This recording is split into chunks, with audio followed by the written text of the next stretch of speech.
Bueno, ahí ya estoy grabando, así para los que no pueden, los no se pueden conectar o están ocupados o se conectan tarde, lo voy a compartir en el grupo y lo van a poder escuchar. Bueno, bien, arrancamos. A ver, quiero recordarles primero que pueden hacer los comentarios, ¿no? Así como estuvieron haciendo. Pueden comentar lo que quieras, opinar algo, preguntar, lo que quieran. No se queden con las dudas, o si no, bueno, tengan en mente y planteenlas en el grupo. Para eso está también, ¿no? Así que bien, bueno, primeras aclaraciones. Algo que quiero mencionar es esto. Siempre que se está en juego, que se pone en juego la vida humana, estamos en juego nosotros, tanto en lo individual como en sociedad. Está en juego una de las realidades más trascendentes de la existencia, nuestro valor como seres humanos. Sé que es un tema delicado, vamos a tratar en lo posible, ¿no? Mis limitaciones, manejar esto con respeto, pero siempre poniendo los puntos sobre las sillas, ¿no? Ahora, con lo que voy a decir, no estoy diciendo que debemos odiar a los que están a favor de esta práctica. Cristo nos enseña que debemos amar a nuestros enemigos. Eso que quiero que quede bien en claro. Pero no confundir amar con aceptar las posturas. Jesús amaba, pero no vendía la verdad. A ver, si alguien viene, ¿no? Quizás con buenas intenciones, ¿no? De saber, de intercambiar un diálogo, debemos ser como Jesús, ¿no? Que él le abría sus brazos, lo aceptaba. Y más aún si viene con un corazón roto y arrepentido, ¿no? Hay más con razón, un abrazo más grande, consolar a la persona, escucharlo, darle ánimo, darle esperanza, la esperanza que tenemos nosotros, que hay en Cristo Jesús. Ahora, si viene con malas intenciones, de querer patear nuestra fe, de tendernos una trampa, hacer lo mismo que hacía Jesús, patada al pecho. Como hizo San Pablo, que la vez pasada vimos la carta de los Filipenses, cómo criticaba la postura de los judaizantes. ¿Se entiende? Y estoy hablando de criticar. A mí sola se me corta, pregunta Adri. No sé, ¿a los demás se le corta? Como que se tilda, capaz que es mi conexión. Bueno, espero que salga. Igual no se preocupen, como digo, va a salir grabado y voy a publicarlo en el grupo, algo privado entre nosotros. Lo otro que quiero decir es, no pretendo imponer nada acá, pero lo que sí voy a hacer es defender la postura cristiana, nuestra postura. Adri, no sé qué dijiste. Creo que es un deber nuestro como cristianos defender la verdad, defender la vida y defender nuestra fe. Bueno, empezando por esto, a ver, las bases. ¿De qué tipo de aborto estamos hablando? Estamos hablando específicamente de aborto inducido, ¿no? Y alguien preguntará, bueno, ¿qué otro tipo de aborto hay? Bueno, hay lo que se conoce como aborto espontáneo, que es cuando se pierde el embrión por algún accidente o alguna patología. Eso es aborto espontáneo, es algo accidental o patológico, es algo involuntario. Pero acá vamos a hablar específicamente del aborto inducido, o sea, que se induce voluntariamente. No es accidental como el espontáneo, es voluntario. Lo otro que hay que preguntar es, lo que quiero preguntar es importante conocer la verdad, ¿no? Conocer de qué se trata del aborto, la verdad acerca de este tema. A ver, quiero que respondan si es importante saber esto mientras tomo un mate. Quiero que conteste, a ver, ¿es importante esto? A ver, si alguien responde sí, bueno, entonces creo que debemos tomar este tema muy en serio, informarlos lo más posible. Ahora, si determinamos que no es importante, bueno, la verdad, esta charla no tendría ningún tipo de sentido, ¿no?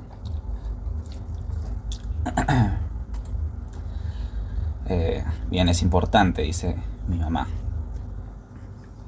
Bien, yo creo que sí es importante conocer esta verdad.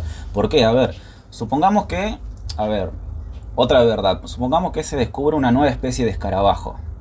Bueno, es una verdad importante para el que está en el tema, pero no es una verdad que nos vincula a nosotros como seres humanos. En cambio, el tema del aborto sí es algo que nos vincula, porque, como dije antes, está en juego nuestro valor como seres humanos. Por eso es que es importante conocer bien este tema para poder evaluar si es que, como cristianos, debemos estar en contra o debemos estar a favor de esta práctica. Si debemos apoyarla y promoverla o condenar dicha práctica.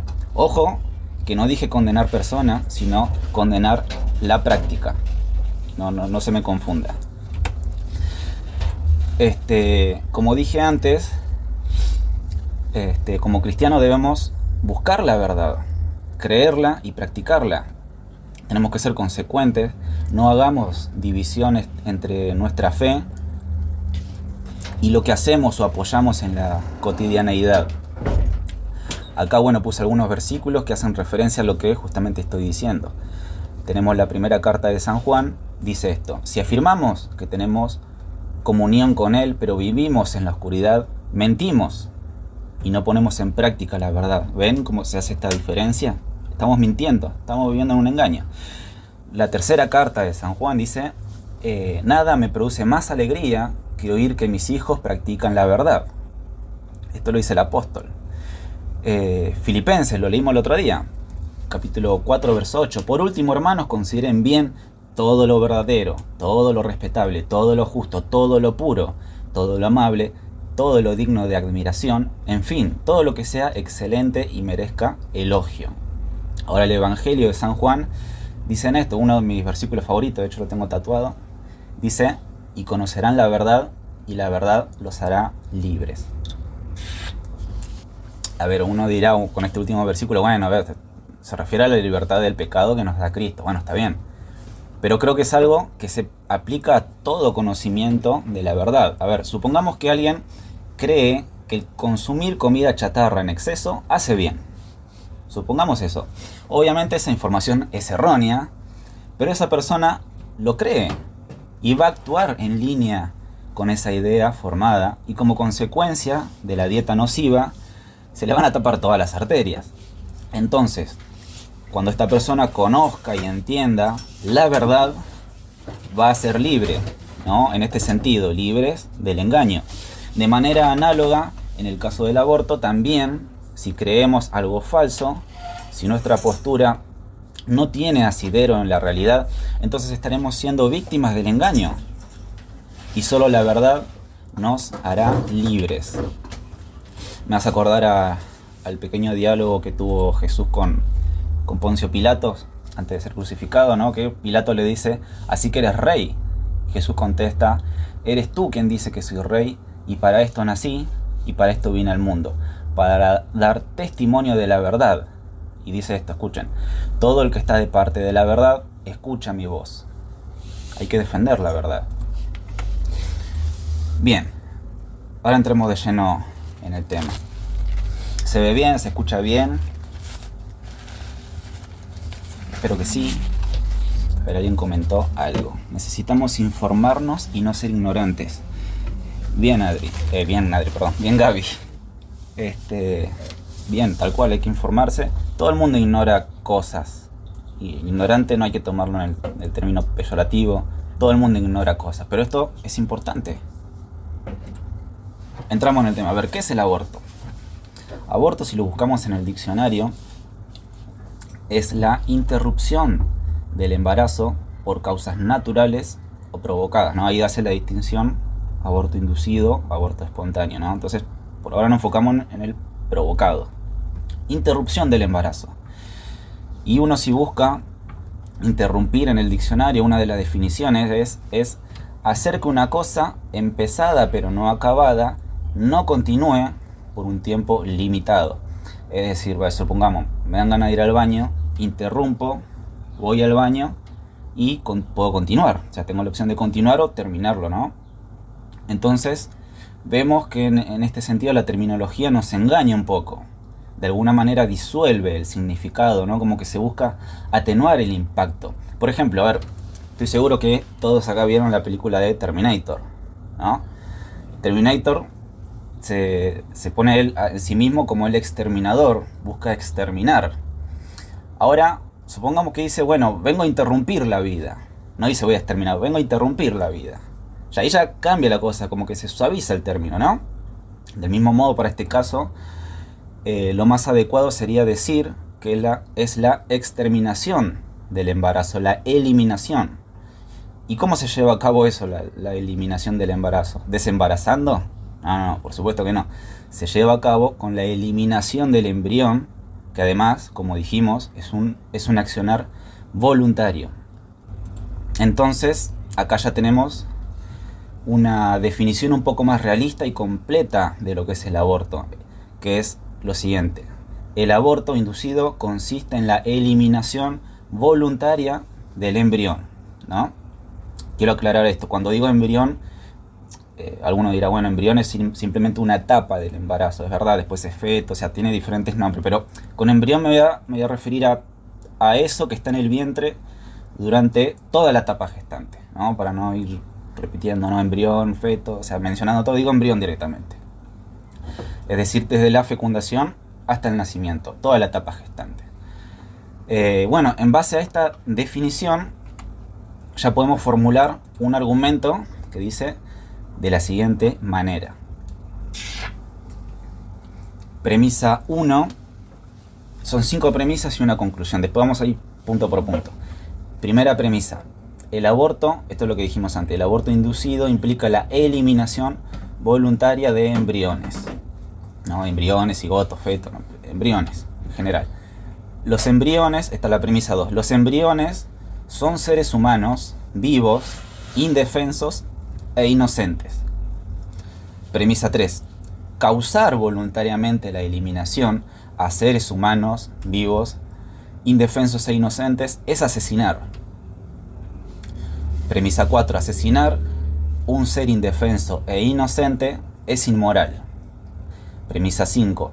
Todo acto que implica al menos un acto inmoral es, a su vez, inmoral. Conclusión: el aborto inducido es inmoral. Bien. Vamos a enfocarnos ahora en la premisa 2. Los embriones son seres humanos vivos, indefensos e inocentes. Y creo que, en general, este es el foco del debate, la premisa 2. ¿No? Es la clásica pregunta: ¿el embrión es un ser humano o no? ¿En qué momento surge la vida? ¿No? Es como el punto que más se debate, ¿no?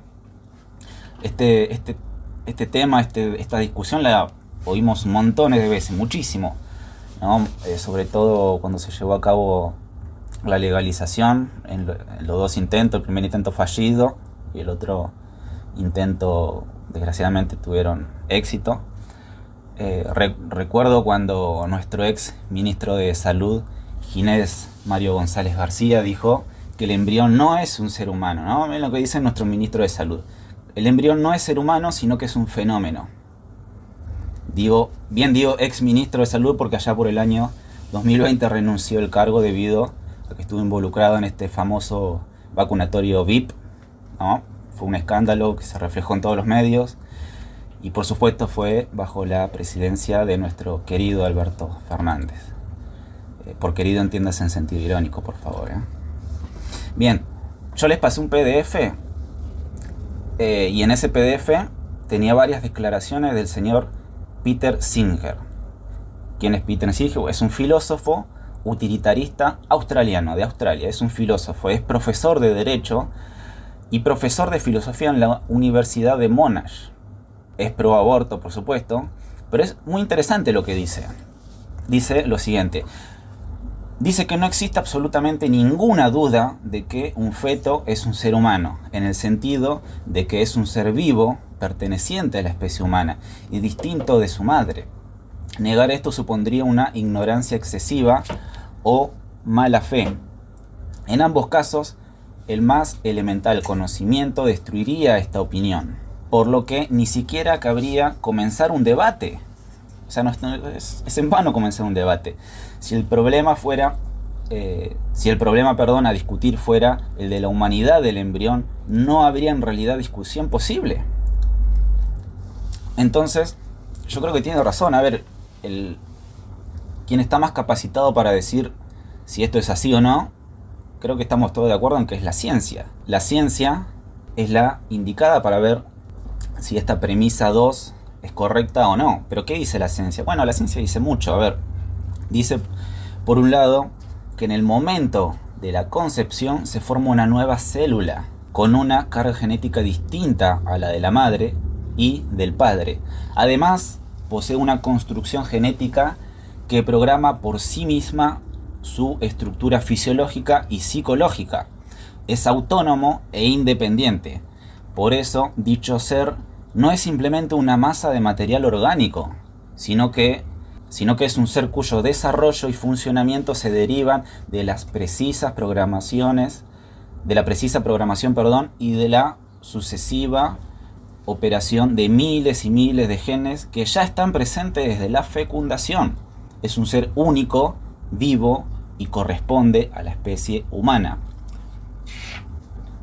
¿Qué quiere decir esto? Bueno, dos cosas. Por un lado, independencia genética. Segundo, independencia metabólica. De nuevo, todos los procesos vitales del embrión son autónomos. El feto no tiene que pedir ningún tipo de permiso a la madre para nutrirse, desarrollarse, multiplicar sus células. En cambio, un órgano sí. Obviamente es altamente dependiente de su madre, por supuesto, eso no lo puede negar nadie. Pero esa dependencia es en cuanto a recibir los nutrientes que necesita para vivir, como un bebé recién nacido.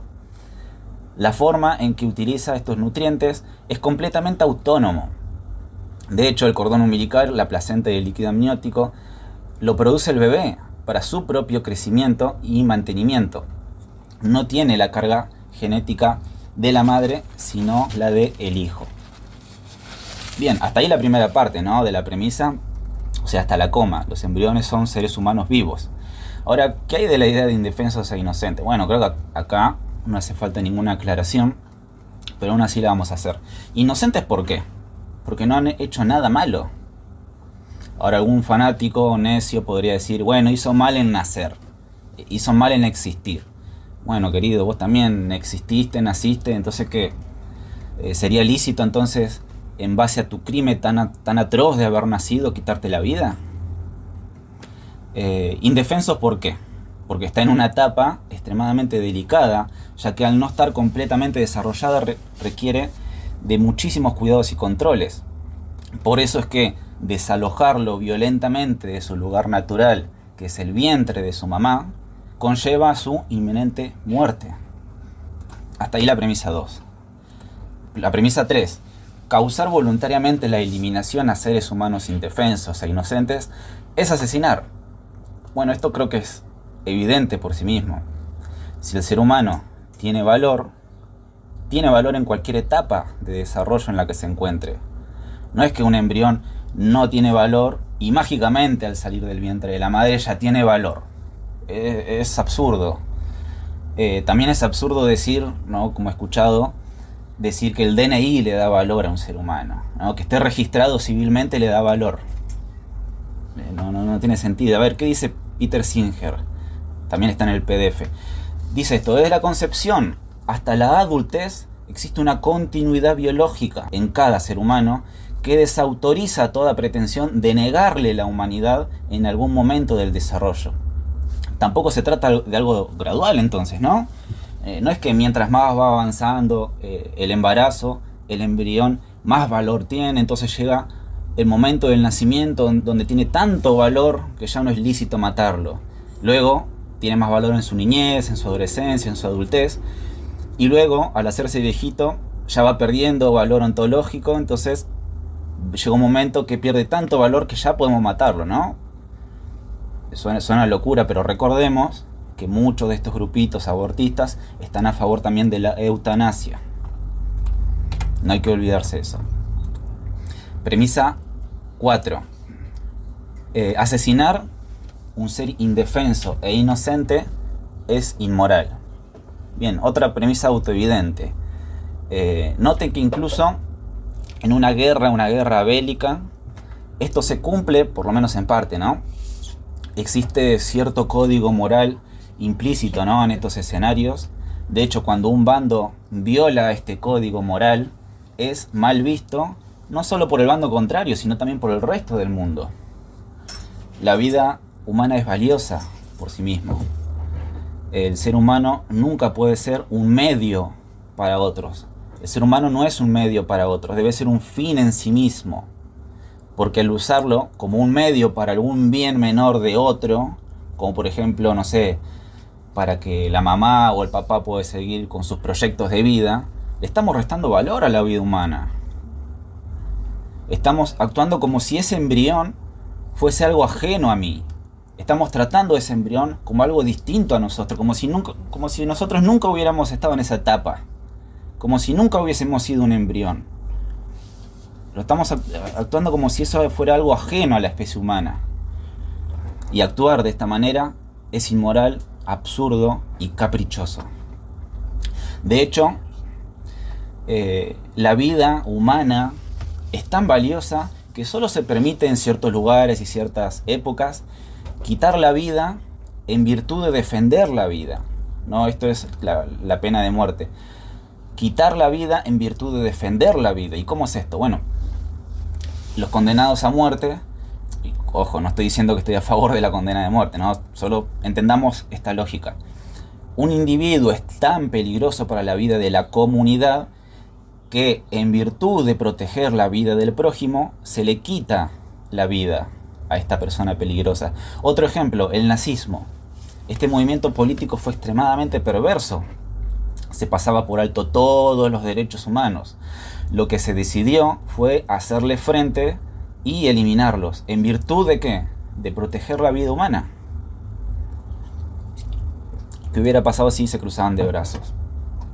Y noten que en estos ejemplos mencionados no se habla de personas indefensas, ni mucho menos inocentes, como lo es en el caso del no nacido. Por eso pregunto, esto pregunto mucho, ¿no?, a algunas personas, ¿en qué momento, en qué circunstancia está bien asesinar a un ser humano indefenso e inocente? ¿En qué circunstancia y por qué? Creo que si somos honestos con la realidad y con los valores cristianos, contestaríamos tajantemente en ninguna.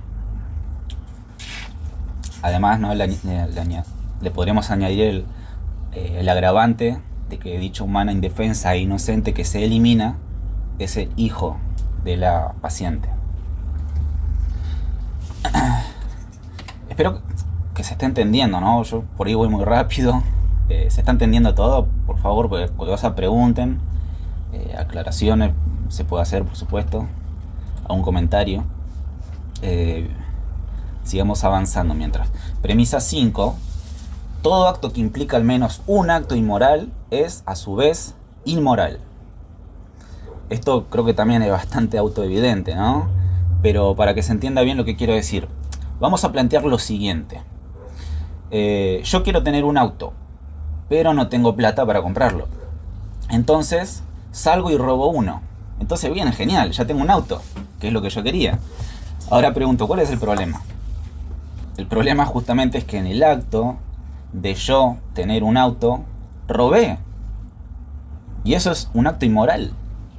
Pero bueno, yo podría decir, ¿acaso no tengo derecho a tener mi auto? ¿Me lo estás imponiendo? No, por supuesto que no. El problema no es querer o tener un auto. El problema es cómo lo obtuviste. Que en este caso es robando. Y robar es un acto inmoral. Del mismo modo, con el aborto, con terminar el embarazo, ¿no? A ver, cuando el bebé nace también se está terminando el embarazo, ¿no? O sea, el embarazo finaliza cuando nace el bebé. Pero ¿cuál es la diferencia con el aborto? La diferencia es que abortar implica terminar el embarazo violentamente, con un acto inmoral, que es eliminando la vida. Por lo tanto, conclusión,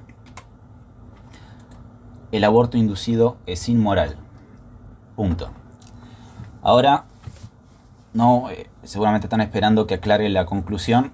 La conclusión, quiero que quede claro esto. La conclusión de un argumento no se debate. ¿Qué, Nico, qué quiere decir con esto? ¿Que hay que estar de acuerdo con cualquier conclusión? No estoy diciendo eso. Lo que digo es que no se puede decir que se está de acuerdo con las premisas del argumento y no estar de acuerdo con la conclusión. Porque en un argumento válido como este, es decir, que la conclusión se sigue de las premisas, es una inferencia lógica. ¿Se entiende? Este es un argumento válido, y no porque yo lo diga, sino porque cada paso, cada elemento implícito en la conclusión final ya está sostenido por las premisas, ¿no? Imagínense una estructura, columnas, en este caso 5 columnas, y un techo, que es la conclusión. Cada columna debe ser lo suficientemente robusta para sostener el techo, que es muy pesado, es pesadísimo. Si alguna columna falla, las otras 4 no la van a sostener, se van a derrumbar. Todo el argumento se va a derrumbar. Pero si tenemos 5 columnas fuertes y firmes, el techo va a estar firme. ¿Se entiende? Entonces hay que atacar, si no se está de acuerdo con la conclusión, hay que atacar las premisas. Se puede decir, estoy de acuerdo con las premisas, pero no con la conclusión. Por supuesto, a ver, a un nivel psicológico es más complejo, ¿no? Lleva un proceso interno que incluso a veces por negación caprichosa, ¿no? Sabiendo que la conclusión es verdadera, la siguen rechazando. Pero bueno, ese es otro tema. En síntesis, como diría mi novia, si uno es honesto con su búsqueda de la verdad y acepta las premisas, ¿no? Si es honesto y acepta las premisas, debe aceptar la conclusión. Bueno, hasta acá el argumento. Ahora vamos al siguiente tema, que son los argumentos abortistas. ¿Se está entendiendo todo? Espero que sí.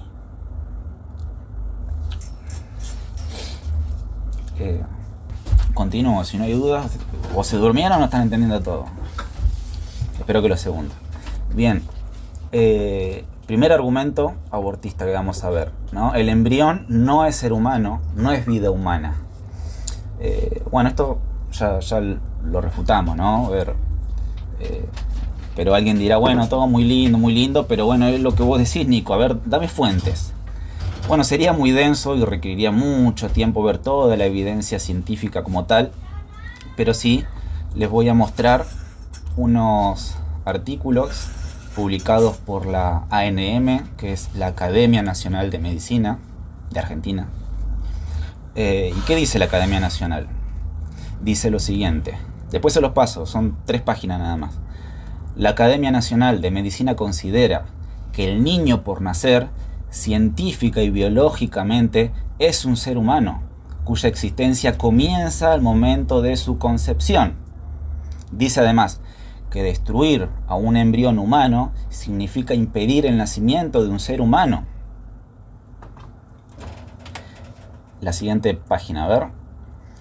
Dice, frente a algunas manifestaciones recientes a favor de legalizar el aborto, que se ha difundido en los medios, la Academia Nacional de Medicina quiere recordar principios básicos de la ciencia y la práctica médica que obligan y vinculan a todos los profesionales del país. Continúa, la salud pública argentina necesita de propuestas que cuiden y protejan a la madre y a su hijo, a la vida de la mujer y a la del niño por nacer. Siguiente página, a ver. Presten atención a esto que es terrible. La vida humana comienza con la fecundación. Esto es un hecho científico con demostración experimental. Escuchen esto, no se trata de un argumento metafísico. ¿Cuántas veces escuchamos, no? Que el asunto de la vida es un argumento metafísico. No se trata de un argumento metafísico o de una hipótesis teológica, ¿no? Acá la Biblia no se está tocando. Bueno, lo toqué al principio, obviamente, para mostrar el interés que debe tener el cristiano con respecto a este tema. Pero en ningún momento en los argumentos toqué la Biblia. No apelé a la Biblia. Siempre datos. Continúa, en el momento de la fecundación, la unión del pronúcleo femenino y masculino dan lugar a un nuevo ser humano con su individualidad cromosómica y con la carga genética de sus progenitores. Si no se interrumpe su evolución, llegará al nacimiento. A ver, este es el clásico dato mata relato, ¿no? Dato mata relato. O no te comas el verso, ¿no? Diría Mostaza. Creo que a estas alturas, a ver, la única que queda es negar a la ciencia. No, otra no queda. Cosa que muchos círculos abortistas, fanáticos, ciegos, hacen. Ahora, lo curioso es que muchas veces se nos acusa a nosotros, los cristianos, de ir en contra de la ciencia, de sostener creencias anticientíficas. Qué paradójico, ¿no? Bien. Argumento 2. Argumento abortista número 2. No se sabe si el embrión es vida humana. Bueno, este es similar, ¿no?, al anterior. Es como más humilde, ¿no? No se sabe. De plano esto es falso, obviamente, ¿no? Ya lo vimos. Se sabe perfectamente que hay vida humana al momento de la fecundación. Pero supongamos que es verdad. Fantasiemos un poco. Vamos a suponer que sí. A ver, no se sabe, ¿no? Ahora pregunto. Si no se sabe si hay una vida humana, ¿sería lícito matar al embrión? Quiero que me contesten. Pregunto de nuevo. Si no se sabe si hay vida humana, ¿sería lícito matar al embrión? ¿O eliminarlo? ¿No? Porque ya matar conlleva que hay una vida, ¿no? Bueno, ¿sería lícito eliminarlo sin saber si hay vida? Bueno, mientras contesta, voy a dar un ejemplo. Se va a detonar un edificio, como está en la imagen. Se va a detonar un edificio. Entonces, el encargado de detonar las explosiones le pregunta al encargado de supervisar si hay seres humanos en el edificio, ¿no?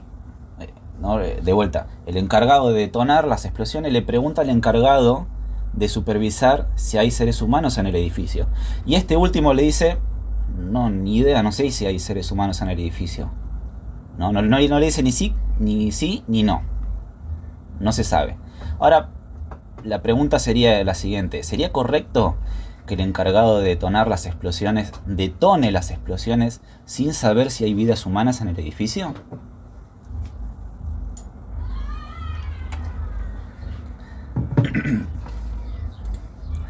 Claro que no, dice Gaby. Adri dice que no. Por supuesto que no. Por supuesto que no. Sería una locura detonar algo, eliminar algo que no se sabe si tiene vida. Entonces vemos claramente que esta premisa, aunque fuera verdad, aún así no se justifica el aborto. No se sigue de que sea lícito el aborto inducido. Bien, tercera, ¿no? Esta es otra clásica. Mi cuerpo, mi decisión. No me pueden imponer que tenga un hijo. Hay que respetar mi derecho. No, acá hay varias cosas. Vamos a ir una por una.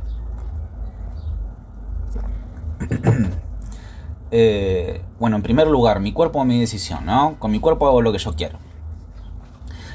Esto, por empezar, es falso. Por dos motivos.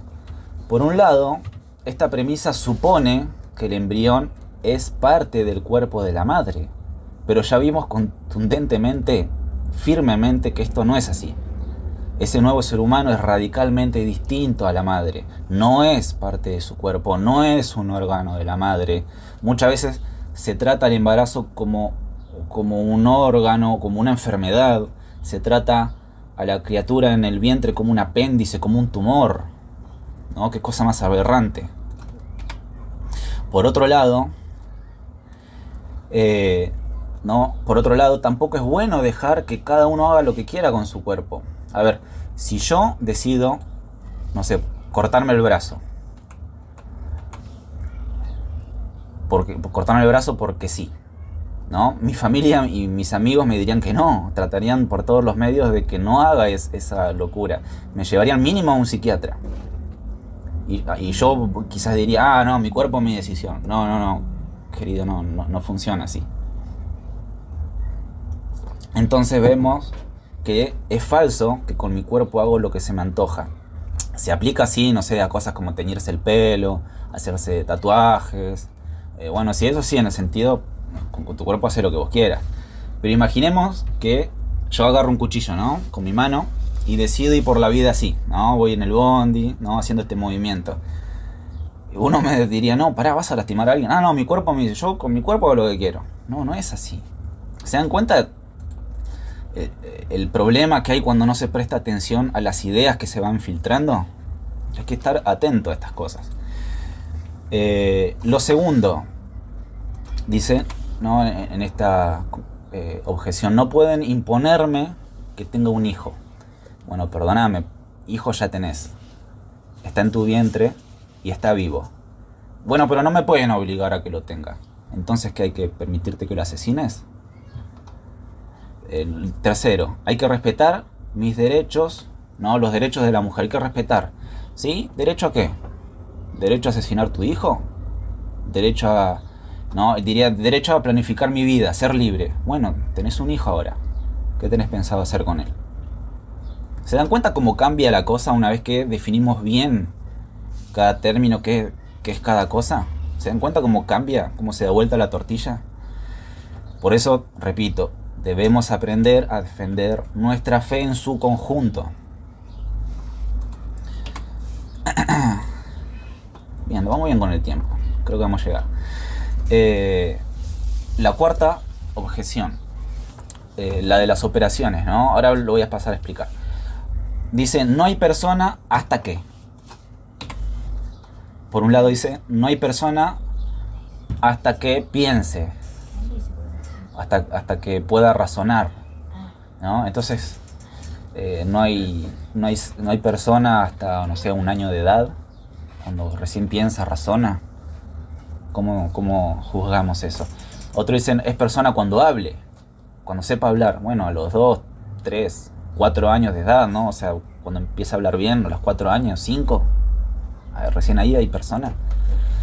Ahora, si lo que define al ser humano es caminar, bueno, al año, entonces hay persona. ¿Qué pasa con los que no pueden caminar?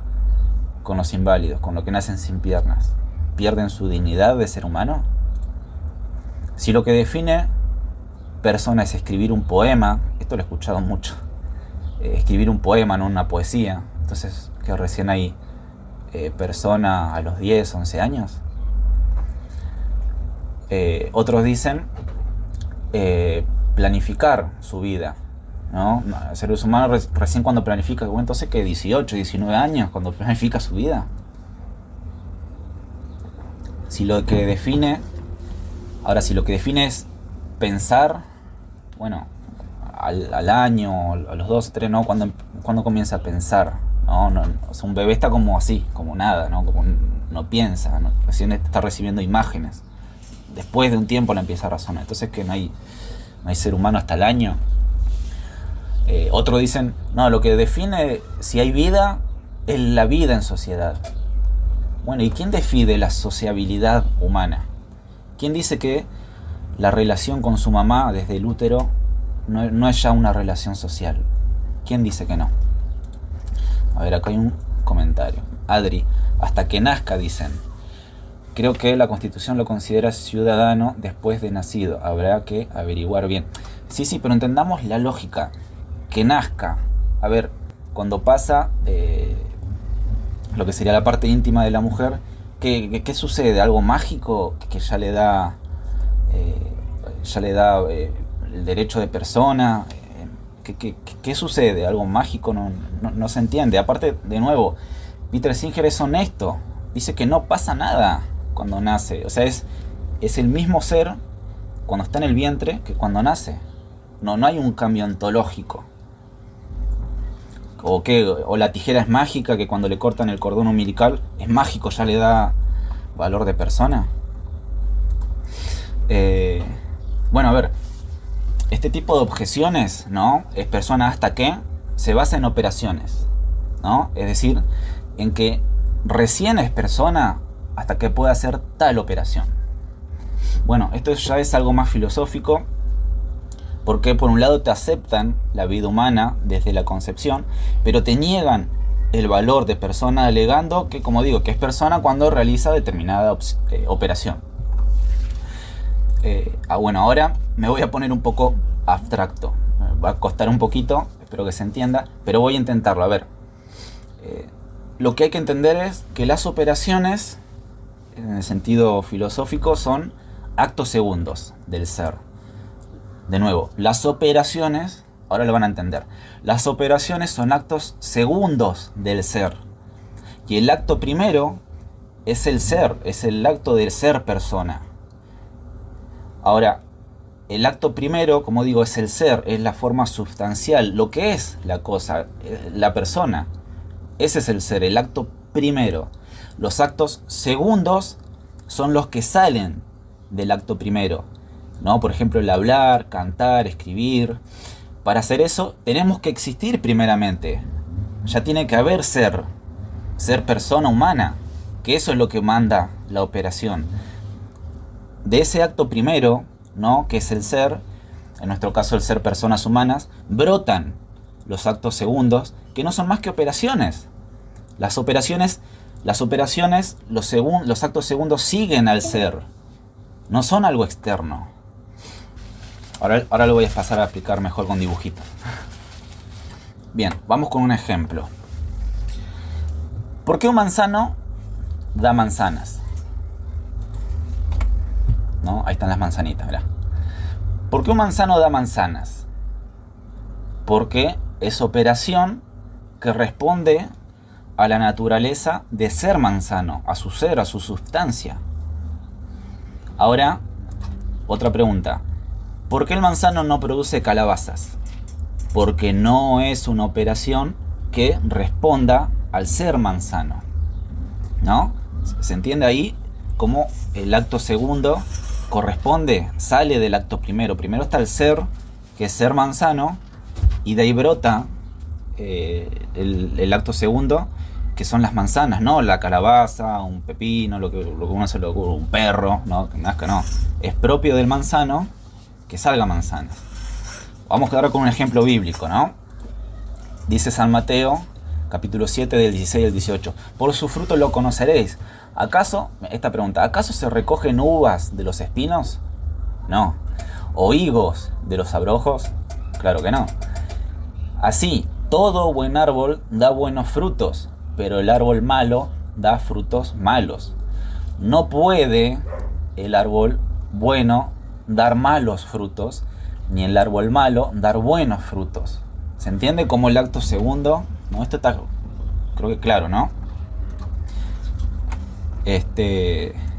Cómo el acto segundo sigue al acto primero, que es el ser. Entonces, como digo, ¿no? El acto primero es, en este ejemplo, el ser manzano. El acto segundo es producir manzanas. Entonces, de nuevo, los actos segundos siguen al primero, siguen al ser. No es al revés, no es que el ser siga las operaciones. Ahora, ¿a alguien se le ocurriría pensar que un manzano recién es manzano al dar manzanas? Sería descabellado. El fruto muestra la esencia de la cosa, muestra al ser su sustancia, pero no la modifica. Sigue siendo un manzano, antes y después de tener manzanas. Lo único que cambió fue el acto segundo. Entonces, el acto segundo se da en el seno del acto primero. Los actos segundos del ser humano, que son el hablar, pensar, relacionarse, caminar, lo son por ya ser humanos antes. ¿Se entiende? Y además, las operaciones de caminar, pensar, ¿no? Hablar, son contingentes, ¿no? Con contingente me refiero a que pueden ser o no ser, pueden aparecer o no aparecer. Tenemos numerosos ejemplos, ¿no? Con personas minusválidas, mudas, ciegas y autistas que le cuesta relacionarse e incluso no pueden. En cambio, la naturaleza, que es el acto primero, es necesario para el ser. Es la sustancia donde se sostiene las operaciones, no al revés. Supongamos que, bueno, a ver, los derechos reposan en las operaciones. Las operaciones son en acto, ¿no? Las operaciones de hablar, todo eso, son en acto cuando son en hecho, es decir, cuando se están realizando. Por ejemplo, yo hablo cuando hablo. Yo camino cuando camino. Yo razono cuando razono. Pero entonces, si dejo de hacer tal operación, entonces dejaría de ser persona, perdería mi dignidad, perdería mis derechos. ¿Se entiende? Entonces cualquier operación, cualquier acto segundo que se quiera usar para determinar si se es persona o no, es irreal, absurdo y por sobre todo caprichoso. Un ejemplo acá que dice las prepersonas, esto si quieren pueden buscarlo, es un relato. Las prepersonas de Philip K. Dick de 1974. Después si no lo busco al PDF y lo comparto en el grupo. El escritor acá, Philip Dick, en su relato Las prepersonas, se burla un poco de lo que expliqué antes, ¿no? Crea un escenario distópico donde los niños tienen miedo cuando viene el camión municipal. Los niños tienen miedo cuando viene el camión municipal a abortarlos. ¿Por qué? Porque en esta ciudad, en este país distópico, se decretó que recién se es persona cuando pueden realizar cálculos algebraicos. Y este tipo de cálculos se aprende alrededor de los 12 años, 13 más o menos. Suena ridículo, bestial, pero es un escenario perfectamente consistente con las ideas que está abrazando nuestro país y el mundo.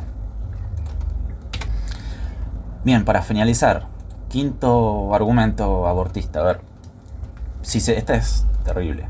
Si se tiene una discapacidad que le impide vivir plenamente, es mejor abortarlo. O sea, es grotesco y aberrante con solo pensarlo. Pero bueno, voy a contestar esto con una anécdota. Una anécdota de Jonathan Ramos. Jonathan es un profesor de filosofía, recibido en la Universidad Católica de Salta. Jonathan cuenta que en una ocasión una joven embarazada le comentó que los médicos habían detectado que su hijo nacería con síndrome de Down. La joven continúa con una pregunta. Jonathan, si lo aborto, ¿Dios me va a perdonar? Entonces Jonathan, demorándose 2 segundos, contesta, mirá, en principio Dios perdona todos los pecados. Pero eso de estar especulando con la misericordia divina y pecar deliberadamente, total Dios me va a perdonar, no es de cristiano. Pero, sigue Jonathan, pero si mal no escuché mencionaste que nacería con síndrome de Down, o sea que no estás completamente segura de esto, ¿no? La joven respondió que no es 100% seguro. Entonces Jonathan le sugiere, entonces mejor espera que nazca y si efectivamente ves que al nacer tiene síndrome de Down, mátalo. Y la joven, horrorizada, le dice, pero profesor, qué espanto, ¿cómo voy a hacer algo así? ¿Cómo voy a matar a mi hijo? Entonces Jonathan, con una mirada de desconcierto, le pregunta, ¿pero cuál es la diferencia? ¿Cuál es la diferencia?